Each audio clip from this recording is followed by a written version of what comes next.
Salam sejahtera, saya Anwar dan selamat datang ke Apa Kisah.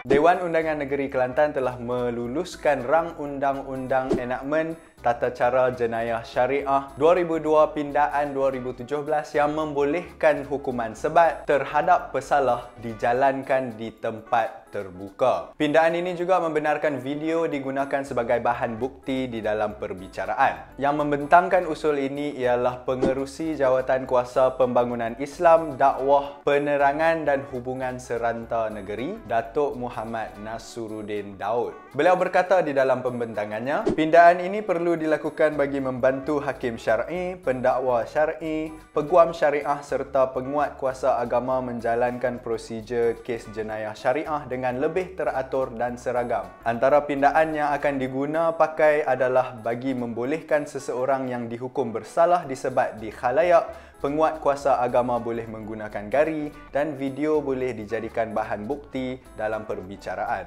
Enakmen itu merupakan sebahagian daripada persiapan Kerajaan PAS Kelantan untuk melaksanakan enakmen Kanun Jenayah Syariah kedua Kelantan 1993 dalam kurungan 2015. Sekiranya Rang Undang-Undang Akta Mahkamah Syariah dalam kurungan Bidang Kuasa Jenayah 1965 atau RUU 355 diluluskan di Dewan Rakyat kelak. Pindaan terbabit disokong sebulat suara oleh semua ahli Dewan yang hadir, termasuk ahli Dewan Undangan Negeri Pembangkang Negeri itu Barisan Nasional. Dalam usaha untuk memperjelaskan maksud pindaan ini, Ketua Hakim Syar'i Kelantan Datuk Daud Muhammad berkata, pindaan tersebut hanya melibatkan lokasi pelaksanaan hukuman itu. Katanya, apa yang berbeza ialah mahkamah akan menentukan mana-mana lokasi sesuai di khalayak ramai dan selamat seperti stadium untuk melaksanakan hukuman tersebut selepas ini. Kita masih mengekalkan kaedah sama seperti cara sebatan, jenis rotan dan ukuran rotan. Pelaksanaannya juga mesti diluluskan Jabatan Kesihatan dan masa sebatan tersebut turut dihadiri oleh doktor. Menteri Besar Kelantan Datuk Ahmad Yaakob pula berkata, sebenarnya ini membawa ke arah kebaikan dan sepatutnya tidak menjadi isu yang diperbesarkan. Ia bukanlah untuk menyiksa tetapi lebih kepada beri kesedaran untuk mendidik dan memberi pengajaran kepada orang ramai.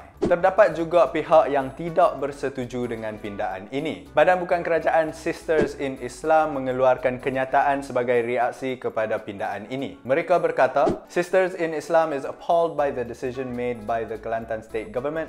It is a deplorable form of humiliation and shaming. We demand for the Kelantan State Government to reveal to us where exactly in the Holy Quran does it command punishments such as public caning. Even in the verses regarding punishment in the Quran, God stressed the qualities of mercy and forgiveness. We demand that the Kelantan State Government repeal the amendment. Apa pendapat anda pula? Adakah anda merasakan langkah ini adalah sesuatu yang baik? Atau adakah anda tidak bersetuju dengan pindaan ini? Tinggalkan komen anda di ruang komen di bawah. Jika anda ingin membaca lebih lanjut tentang hal ini, anda boleh klik link yang diberikan di dalam ruang description video ini. Jangan lupa untuk tonton video-video lain di Apa Kisah, and may peace be upon you.